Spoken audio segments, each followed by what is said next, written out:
नमस्कार, बिहार तक देख रहे हैं आप और आपके साथ मैं हूं आशीष अभिनव और हमारे साथ हैं हमारे सहयोगी इंद्रमोहन। बिहार की सियासत में बड़ा दिलचस्प मोड़ आने वाला है। क्या नीतीश कुमार एक बार फिर से अपने पुराने सहयोगी भारतीय जनता पार्टी के साथ वापस जाने वाले हैं? क्योंकि अमित शाह ने उन्हें ऑफर दे दिया है। हमारे साथ इंद्रमोहन जी हैं और ये चर्चा करेंगे कि अगर नीतीश कुमार पलट रहे हैं, जिसकी संभावना जताई जा रही है, राजनीतिक गलियारे में सियासत के जानकार हैं, वरिष्ठ पत्रकार हैं, राजनीतिक विश्लेषक हैं, वो इस बात को मान रहे हैं कि कुछ ना कुछ तो खेला जरूर होगा। खरमास भी निकल चुका है। इंद्रमोहन जी, अमित शाह का ऑफर, क्या वजह है? लालू प्रसाद यादव एक तो सीट शेयरिंग को लेकर के कह रहे हैं कि देर नहीं हुई है और नीतीश कुमार कह रहे हैं बहुत देरी हो गई। क्या लालू प्रसाद किनारा कर रहे हैं नीतीश कुमार से? यह भी एक वजह हो सकती है नीतीश कुमार के पलटने की। बिल्कुल, मैं कहूंगा कि अभी इसे ऑफर नहीं कहा जाए बल्कि इसे अभी इशारा कहा जाए। अमित शाह ने इशारा किया है कि सोचा जाएगा। तो जब अगर राजनीति में कुछ भी ऐसे नहीं होता कि आप इशारे ऐसे नहीं कर रहे हैं कि आपकी कोई बातचीत नहीं और आपने कह दिया कि जैसे लालू के अंदाज में कहे कि कोना कोना कौन कोना सतली पुतौ कोना, इस टाइप का मसला फिलहाल चलता हुआ वहां दिख नहीं रहा। लेकिन नीतीश कुमार कहीं ना कहीं अब एक वन साइडेड होते जा रहे हैं इस पूरे गठबंधन में। महागठबंधन की बात करूं या इंडिया गठबंधन की बात करूं, क्योंकि इंडिया गठबंधन की पूरी कवायद उन्होंने शुरू की और जैसे जैसे दिन आगे बढ़ते गए नीतीश कुमार पीछे हटते चले गए। जैसे देखिए कि अगर कहा गया कि उन्हें संयोजक बनाया जा रहा है, लेकिन चेयरपर्सन वो कांग्रेस पार्टी की तरफ से मल्लिकार्जुन खड़गे को बनाया, तो इससे भी हो सकता है कि उन्हें दिक्कत हो। इतना ही नहीं, जिस लालू यादव के साथ उन्होंने बिहार में सरकार बनाई, उसी लालू यादव ने उनके सामने ही कभी भी इंडिया गठबंधन की मीटिंग में उन्हें तवज्जो नहीं दी। उन्होंने कांग्रेस को ज्यादा तवज्जो दी, राहुल गांधी को ज्यादा तवज्जो दी। यह मलाल कहीं ना कहीं नीतीश कुमार को जरूर रह रहा होगा। इतना ही नहीं, बात चाहे वो सीट शेयरिंग की ही कर रहे थे, सीट शेयरिंग पर एक और नीतीश कुमार कह रहे थे कि बात नहीं हुई। कभी तेजस्वी कहते हैं कि अरे आपको क्या पता कि बातचीत हो गई है। जेडीयू के बड़े नेता कहते हैं कि हमें तो इतनी सीट चाहिए। लालू यादव कहते हैं कि इन चीजों में वक्त लगेगा।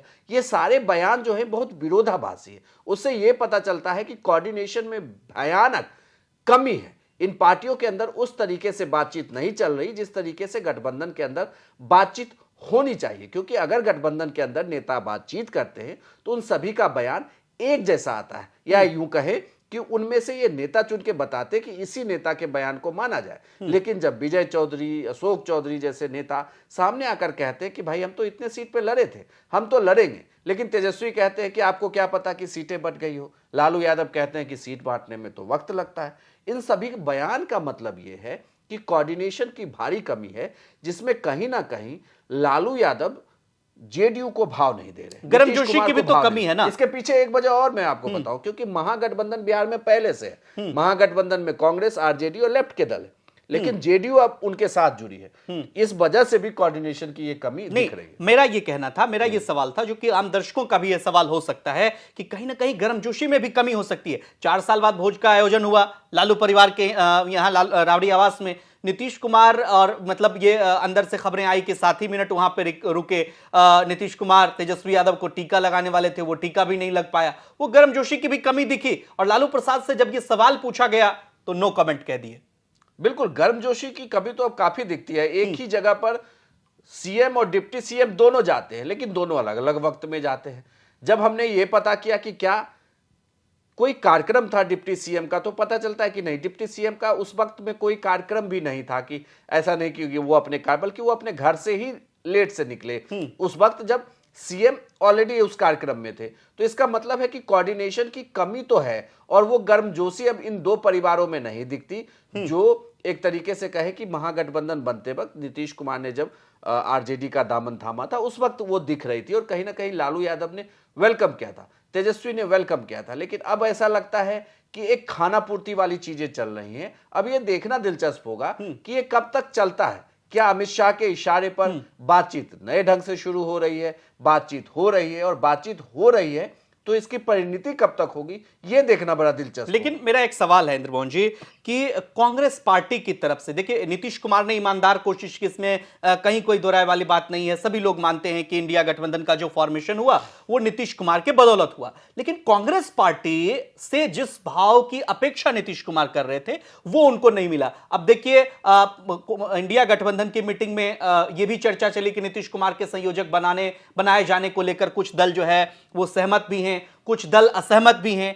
कांग्रेस पार्टी अगर यहां पर लीड करती, नीतीश कुमार के नाम का सीधा सीधा ऐलान करती, तो नीतीश कुमार वहां पे कोई उनको सम्मानजनक पद मिल सकता था। कांग्रेस पार्टी जो है बैकडोर से साइलेंटली इस पूरे इंडिया गठबंधन को अपने कमान में रखना चाहा, और जिसमें नीतीश कुमार को लगा कि नहीं, मेरे लिए तो कुछ है ही नहीं अभी यहां पर। देखो आशीष, इसमें दो चीजें हुई है। एक, इंडिया गठबंधन के लिए नो डाउट सबसे ज्यादा कवायद नीतीश कुमार ने की। नीतीश कुमार अगर नहीं होते तो इंडिया गठबंधन फॉर्म नहीं होता। लेकिन इसमें बड़ी बात तब ये भी है कि इंडिया गठबंधन फॉर्म भी तभी हुआ जब इसमें कांग्रेस जैसी बड़ी पार्टी शामिल हुई, वरना इस इंडिया गठबंधन की उस तरीके से कहें तो वैल्यू नहीं रह जाती इस लोकसभा चुनाव में। चूंकि अब इसमें कांग्रेस शामिल है तो इसलिए इसकी चर्चा है, और ये अगर एक उम्मीदवार उतार देते हैं तो मुश्किल होगी लोकसभा चुनाव। ठीक है, तो निश्चित रूप से अब यह देखना दिलचस्प होगा कि अमित शाह ने ऑफर तो दे दिया है, अमित शाह के ऑफर से पहले लालू प्रसाद का किनारा, कांग्रेस पार्टी से नीतीश कुमार को उस तरह का सम्मान नहीं मिलना, क्या यह बात नीतीश कुमार को खटक गई? और यह खटक जो बात उनको नीतीश कुमार को खटकी है, इसका संकेत अमित शाह ने अपने बयान में दे दिया है, जो इंटरव्यू उन्होंने पत्रिका समूह को दिया है। अब यहां से क्या कुछ खेला होता है, इस पर सबकी निगाहें टिकी हुई है। तमाम अपडेट्स और तमाम खबरों के लिए, इससे जुड़ी तमाम खबरों के लिए आप देखते रहिए बिहार तक। नमस्कार।